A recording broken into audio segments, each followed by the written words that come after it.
So what the show foster is to this additional job titles help the agents of the nations that go abroad for higher salaries to lessen culture. Will they stay here in the Philippines and will this additional titles compete with the salaries of the international of the abroad? Will it compete with what the salary of the officers are receiving in the other countries? Realistically, hindi. Kung conversion ang gagawin natin. Kasi pag tingin natin kung may sa ibang dollar in the US, yung receiving around like 300,000, 400,000. Pero the cost of living is also very high. Cost of living is also very high. Rent is around $4,000. $1,500, $2,000. So that's also half of your salary. When you stay here, cost of living is very low. Hindi ka makakira sa mga magulang, mas teacher ka na, so, ang rent, may pagkain pa, yung kapila, is one way also of addressing the concerns of our teachers of low income, low salary, that's why they are going out to our country and apply. Yes, it can address the plight of our teachers of the low salary. In fact, other than the expanded career progression program, meron din naman tayo ibang programa even before the issuance of the executive order. Meron ibang programa naman na nagkikipaya, na nag-encourage sa ating mga teachers, na mga overseas Filipino workers na nagtatrabaho sa iba't ibang panig ng bansa na mag-apply. Sila ay licensed teachers, mag-apply na i-hire sila ng Department of Education even without the standard career progression. Tinawag nila ang program na sa Pilipinas, ito ang mga cert or skills na pinamunahan ng ating Department of Labor. Doon sila mag-apply, isasabihin naman ng mga kalat sa Department of Education, ibigyan sila sa ngayon sa trabaho kayo sa Dubai, bilang sa receptionist. Pero license teacher ka, o nakasabi na pag-isipan mo na bumalik sa Pilipinas kasi malaki na yung pamilya mo, nakakasawa na dito ba, yung part. I'm sure meron na kung dito na part sa ng skills sa Pilipinas sa manager to encourage them to go back to teaching in the Department of Education. Well, you see how close the welfare of our teachers in the leadership of our president, really putting at the forefront the economic welfare, the benefits of our teachers working in our provinces. Hopefully it will allow them to also realize that teaching for them is really a part of it. Next of that, Global Project Acceleration Center, ang pag-is ko na. Global Project Acceleration Center, ang pag-is ko na. Affected, at least I'm happy that this guy is aware of the Department of Education. But the expanded career program for public school teachers is not affected in the budget. Sinabi ko ngayon, 402 million for DepEd, Davao Regional Alone, pag-hati-hatian ng mga 11 school division officers kasama ng Davao Region. Sigurado ako maraming mga teachers ang nagiging masaya, nagiging 2025, nagiging sila kahit year to year. Kasi hindi na sila masaya ng mga pamilya. So may nagayang multiplier. Iba ang item na nabagalitan ng Congreso sa new proposal ng Department of Education. Thank you very much. Yes.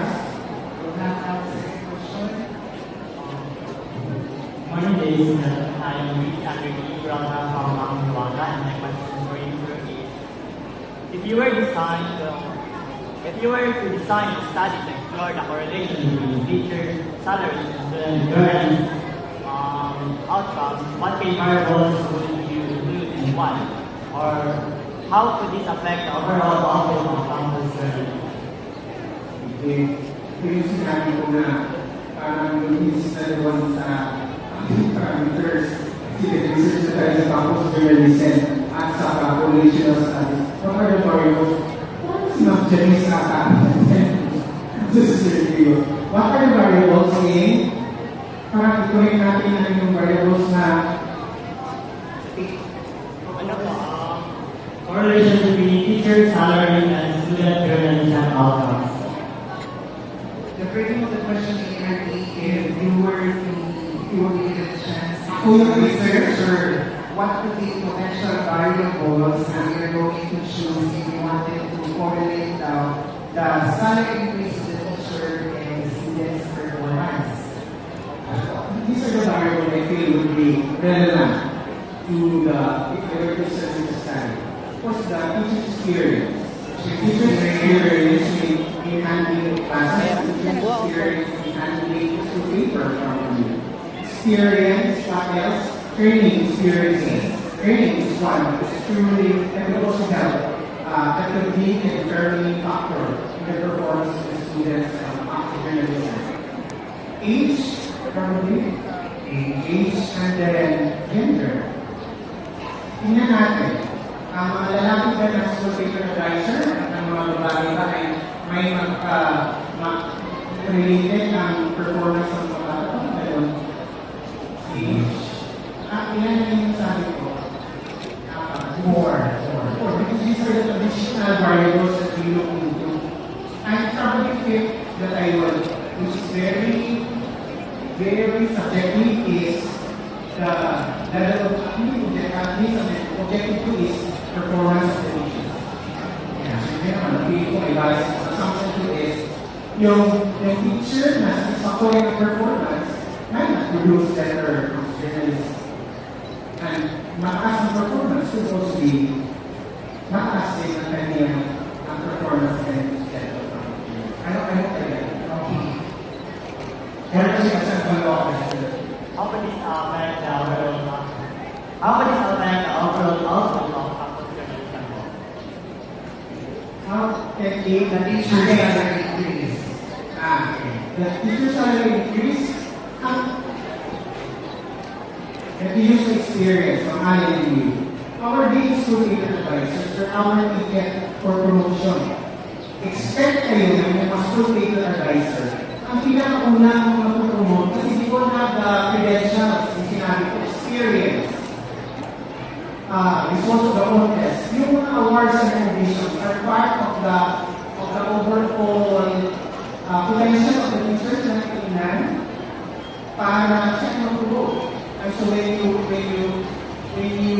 look into the performance of our school paper advisors, they will definitely be part of those who will be considered for promotion. And we are promoted when your level of morale will shoot up, tataas, mag-increase, and so your level of performance will also increase. It will be a driving force, a force for you to perform better. It will not be a force for you to perform miserably. So something futuristic, no? Anyways, our leader is very smart. Lagot pa yung mga kasawa. Connect. Okay. Your third point? Last question? Stay with you na, Ian. Remind mo mga stay. Iunin yung Sige, okay na. Good morning, sir. My name is Jerry Robles from National High School, Amiwaga. My question is, what are the creative solutions to this goal to address budget constraints while still ensuring fair and well-safe for teachers involved in journalism education? Can you repeat the question? What creative solutions do you propose to address budget constraints while still ensuring fair compensation for teachers involved in journalism education? It's also position of that, standard career progression. Hindi na. Can you rephrase your question about Gian? Ikaw is makulit sa career progression. How does this probably affect how does this affect Sige. You find time to reframe your question and let's do na. So that's one standard career profession.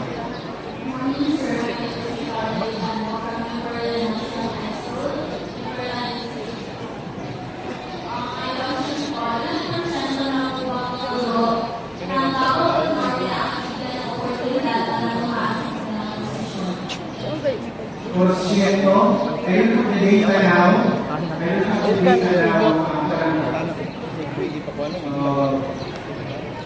the very appropriate person who can answer the question is the percentage of teachers hired for any promotion, etc.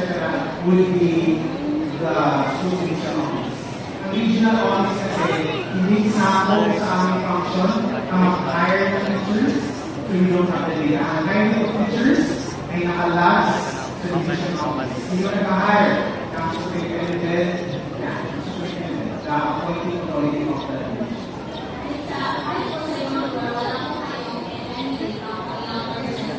Yes.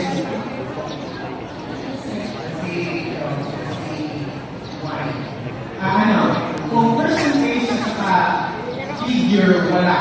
Pero, ang, qualitative information, hindi pwedeng walang mag-promote ng meron talagang mag-promote. Kasi may bakante na, bawat buwan, kung halos hindi mo, may nag-retire. May nag-retire, may nag-resign. So, ito talaga bakante. Sila yung pagbakante na ang isang posisyon, ito yung maka-apply. Meron talagang mag-promote.